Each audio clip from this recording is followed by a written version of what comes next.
Salut mes gâtés, bienvenue sur cette nouvelle vidéo. Alors je voulais vous la tourner, je l'ai déjà tournée d'ailleurs, mais j'ai été interrompue par un petit bonhomme qui se réveillait de sa sieste, donc je la recommence et du coup je la complète un petit peu. Donc cette vidéo s'intitule les 10 aliments interdits pour les bébés. Donc ça va être, je vais vous les nommer et je vais vous dire à partir de quel âge on peut commencer à les introduire.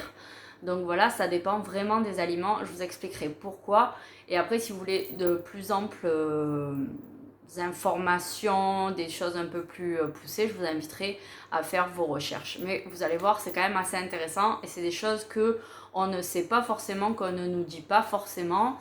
Voilà, et que personnellement, pour mes deux premiers enfants, je ne savais pas, en tout cas pour certains aliments. Donc voilà, je voulais vous faire partager ça sur une petite vidéo. Donc j'ai fait ma petite liste, mais je vous la montre pas pour pas gâcher le suspense. Hop là, il y avait un petit truc sur ma caméra, ça m'a embêté. Alors, par quoi je vais commencer? Eh bien, on va commencer par le sucre. Donc, le sucre, pourquoi et à partir de quand on va pouvoir l'introduire? Alors le sucre, on va l'introduire le plus tard possible. Si vous pouvez l'introduire que vers 3, 4, 5 ans, franchement c'est génial. Mais c'est vrai que c'est très très compliqué. Des fois nous, en tant que parents, on arrive à cuisiner des petits gâteaux, des petits trucs pour nos enfants sans sucre, des petites compotes sans sucre, etc. Mais bien souvent, dès qu'on est à l'extérieur, que les petits sont chez papy et mamie, etc., eh bien ils vont manger des trucs sucrés parce que les grands-parents, ça leur fait plaisir de donner des bonbons, de donner des gâteaux, parfois des gâteaux industriels ou même des gâteaux que les grands-parents cuisinent eux-mêmes mais ils mettent du sucre.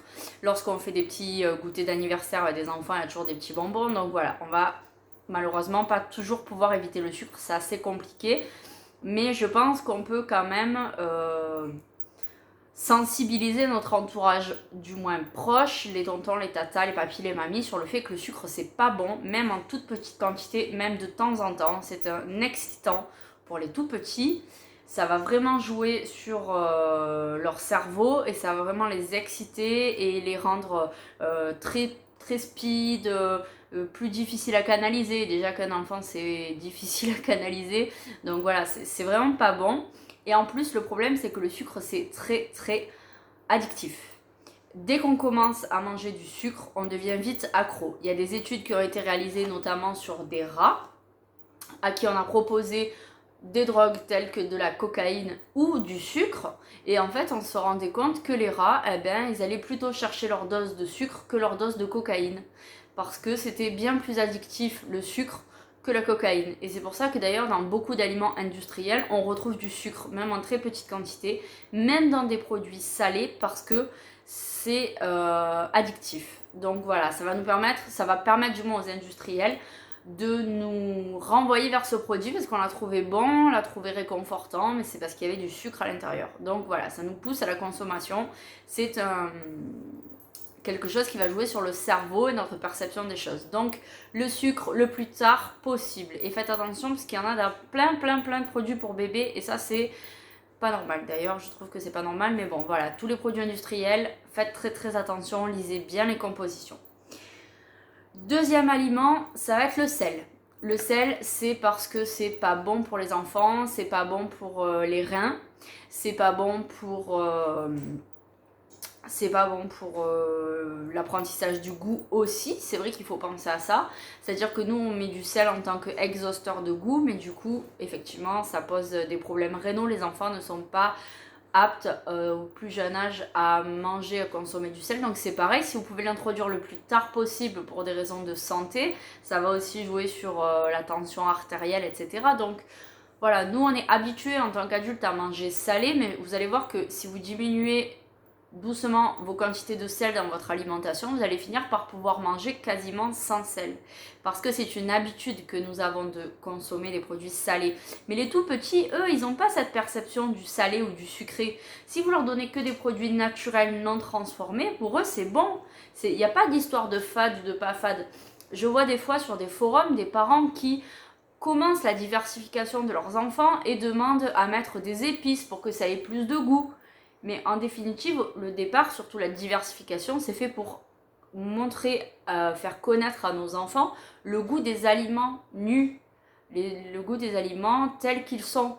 Les épices, on va pouvoir les introduire plus tard, une fois que l'enfant est habitué au goût des aliments, pour pouvoir diversifier un petit peu ses saveurs et lui faire découvrir de nouvelles saveurs. Mais introduire les épices tôt, je trouve que c'est un peu une erreur que nous faisons nous en tant qu'adultes, parce que nous trouvons que comme nous ne salons pas, eh bien c'est fade et qu'avec les épices ça relève un peu le goût. Mais l'enfant n'a pas cette perception là parce qu'il découvre lui les choses, vous voyez.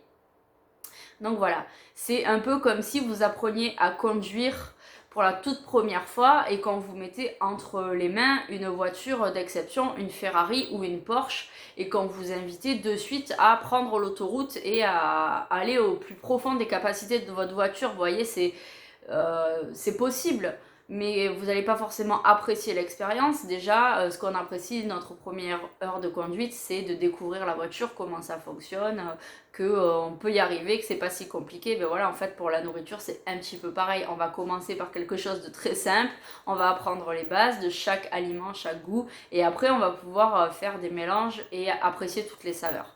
Voilà. Donc, le sucre, le sel. Ensuite, je voulais rajouter le chocolat.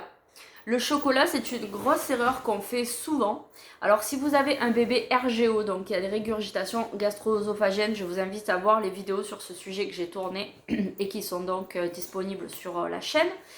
Le problème, c'est que déjà, si vous avez donc un enfant RGO, le cacao, le chocolat risquent d'influencer sur ses reflux. Donc, ça a tendance à exacerber ce reflux. Moi, mon fils aîné, je lui donnais du cacao parce que je ne savais pas ce que je vais vous expliquer dans quelques instants. Et du coup, je pensais qu'il était carrément allergique au chocolat jusqu'à 1 an. Mais en fait, c'est parce que tout simplement, ça exacerbait ses reflux. Ça les lui faisait encore plus fort et donc il vomissait à chaque fois qu'il mangeait du chocolat. Donc voilà, pour un enfant RGO, ça peut développer encore plus ce phénomène désagréable de reflux. Mais le chocolat est interdit à tous les enfants sans exception jusqu'au plus tard possible. Premièrement parce que généralement dans le chocolat ou le cacao, il y a du sucre. Donc ce que je vous ai expliqué juste avant. Mais aussi et surtout parce qu'il y a de la caféine. Et oui, le chocolat est rempli de caféine. Donc lorsque vous donnez un petit bout de chocolat à votre bébé, même infime, même tout petit, même un tout petit peu, une pointe de cacao, vous lui donnez de la caféine. Et la caféine, il n'y a pas besoin d'en prendre des quantités extraordinaires pour que ça devienne un excitant, d'autant plus sur un bébé qui fait 7, 8, 10, 15, 20 kilos. Donc là, c'est un bébé déjà plus grand, vers 6-7 ans.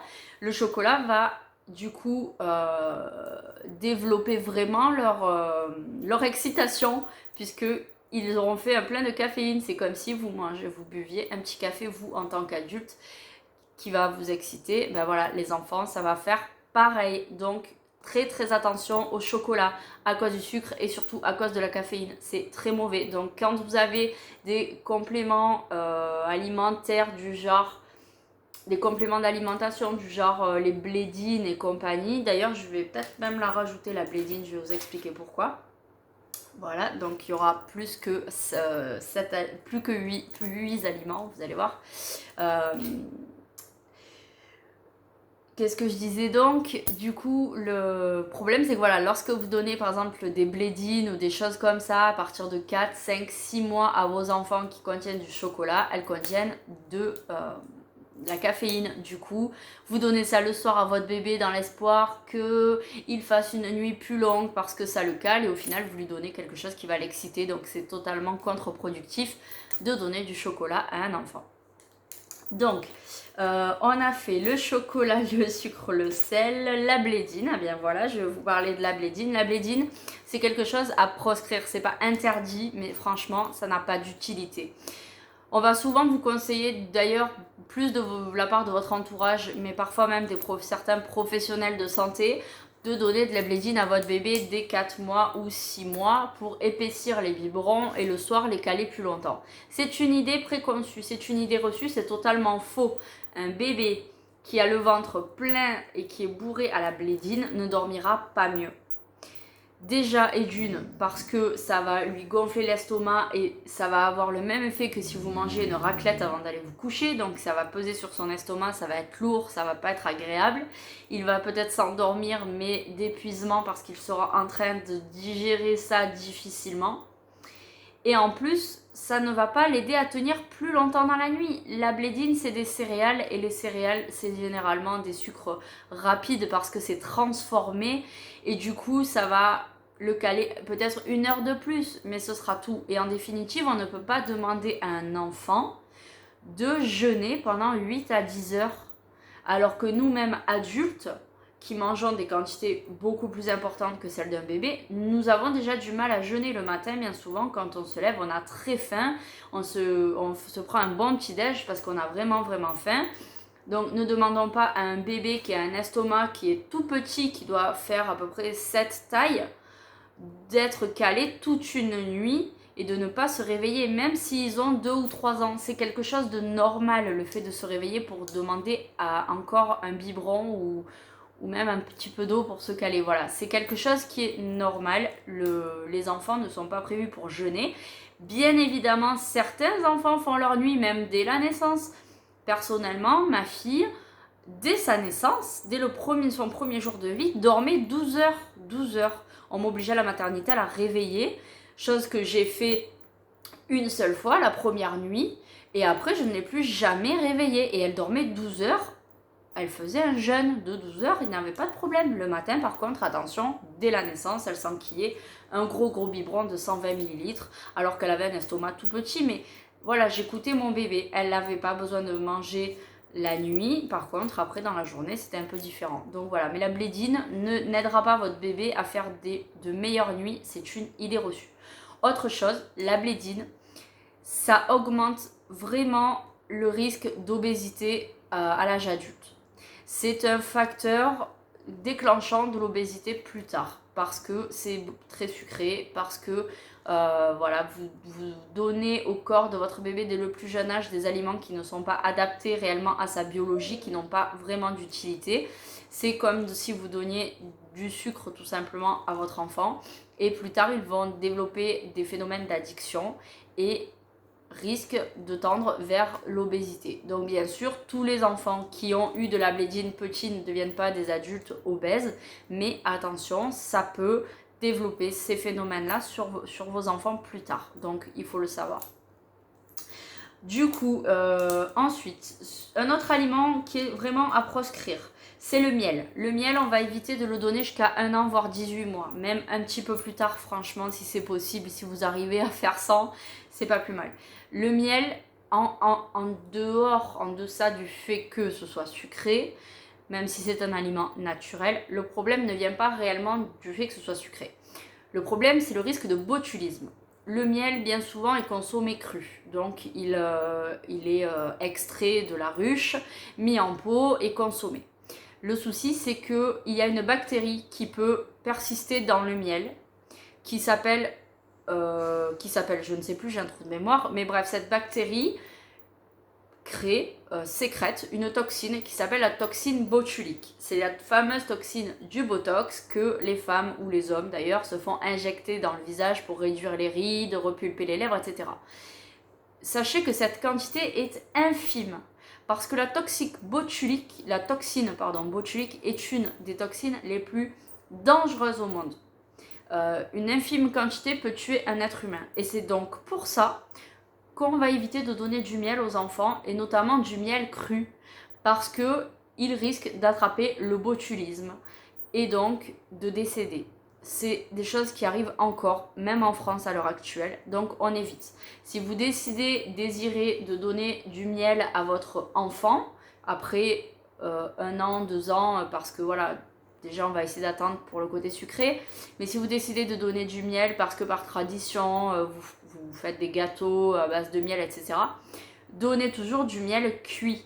Et je vous invite à regarder, à faire vos recherches sur internet sur la toxine botulique et le mode de cuisson pour détruire cette bactérie et la toxine. Parce qu'il ne suffit pas d'une cuisson simple et rapide. Voilà, il faut une certaine cuisson pour vraiment être sûr d'avoir détruit cette bactérie. Donc c'est très très important. Le miel interdit au moins avant 12 mois parce que l'enfant sera trop fragile et risque de ne pas pouvoir, s'il contracte la maladie, de ne pas pouvoir la combattre et risque de décéder. Donc c'est pour ça que je vous dis que même après 18 mois, 2 ans, si vous pouvez attendre, c'est mieux.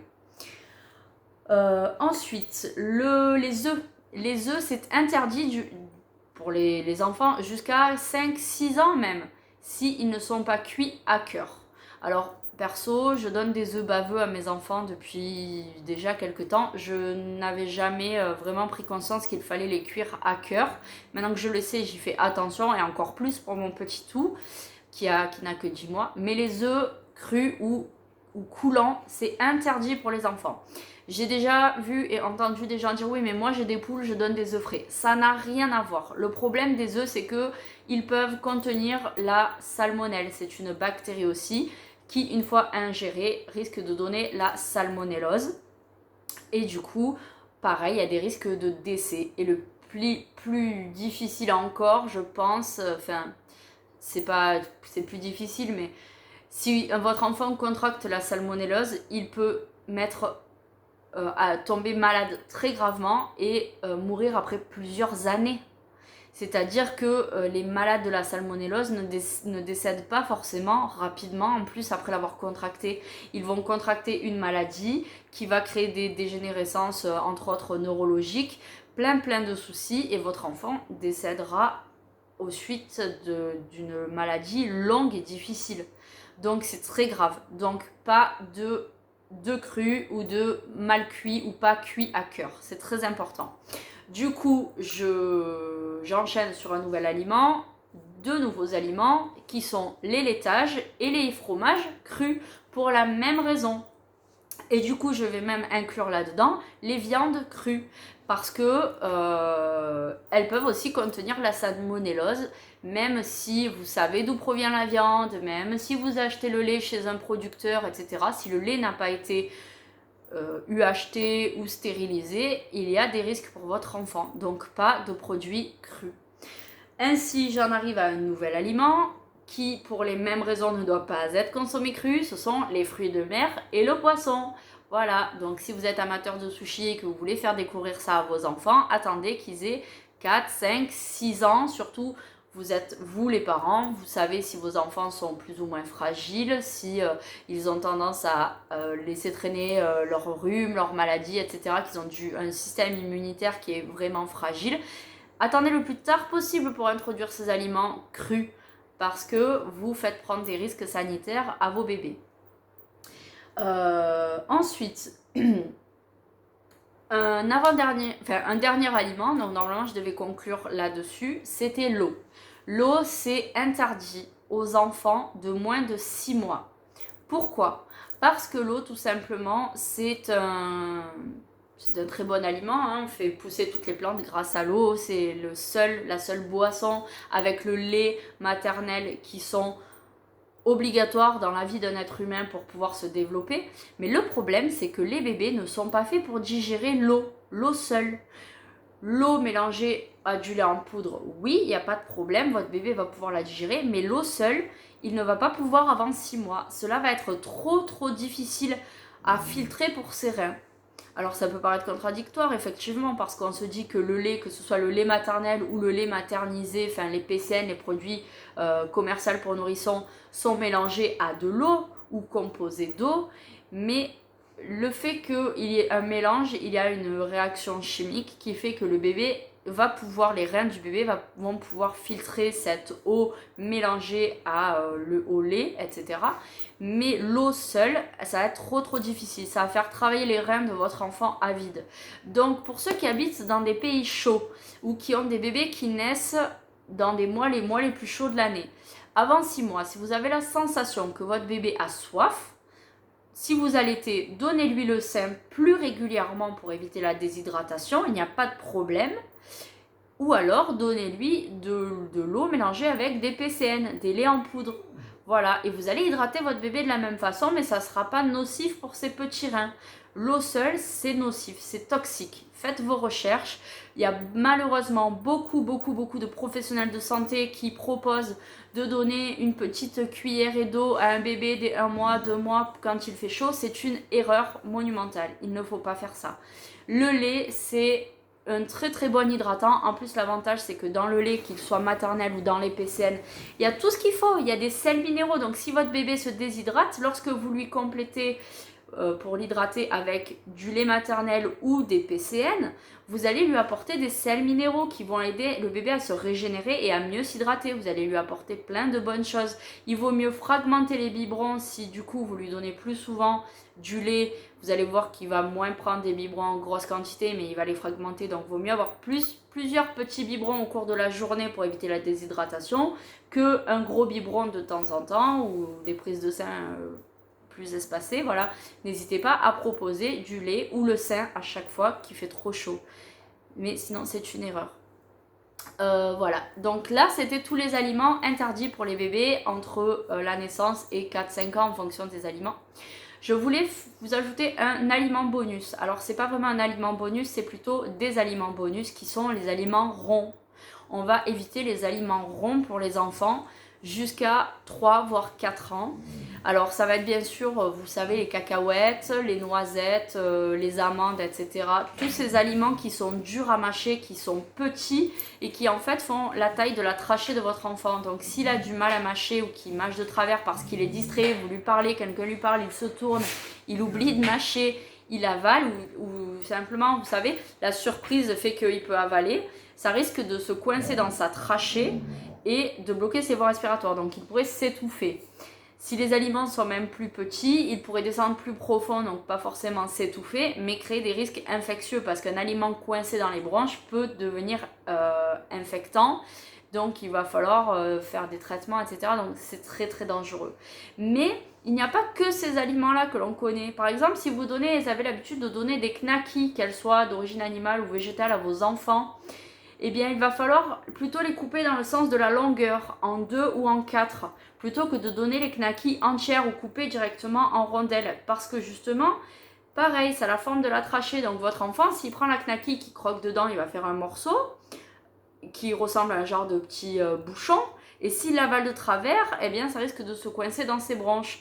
Donc tous ces aliments petits, ronds, vous allez éviter. Vous allez les couper dans le sens de la longueur pour faire vraiment des bandes plus fines.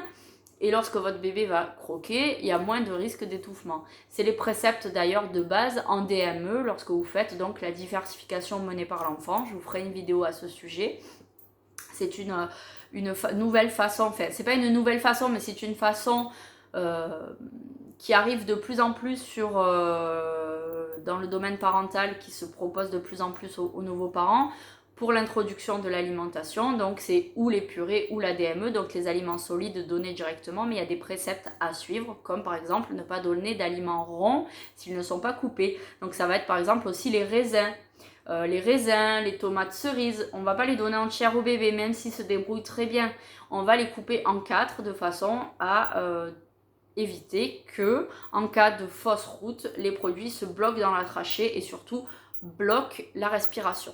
Voilà, donc j'espère que cette vidéo vous aura appris des choses. Moi-même, je n'étais pas au courant de tout il y a quelques années et c'est au fruit de recherches personnelles parce que vous savez, quand on est parent, on nous donne toujours plein de bons conseils, hein, les parents, les grands-parents, les copains, les copines, tous ceux qui ont déjà eu des enfants avant nous, mais en réalité, dans ces conseils, il y a beaucoup de faux conseils qui sont donnés malheureusement avec le cœur parce que ces personnes pensent bien faire, mais depuis beaucoup d'études ont été réalisées, on apprend que beaucoup de choses sont fausses, qu'il y a beaucoup d'idées reçues sur certains produits et voilà. Donc je vous invite à faire vos propres recherches en termes d'alimentation, en termes de produits d'hygiène aussi pour vos enfants, pour essayer de leur donner le meilleur. Même si quand on est parent, on fait tout pour donner le meilleur à nos enfants, mais on fait quand même toujours des erreurs parce que on nous conseille des choses qui ont fait leurs preuves depuis des dizaines et des dizaines d'années, alors qu'en réalité elles sont toxiques. Voilà. Je vous fais de gros bisous et je vous dis à bientôt pour une nouvelle vidéo.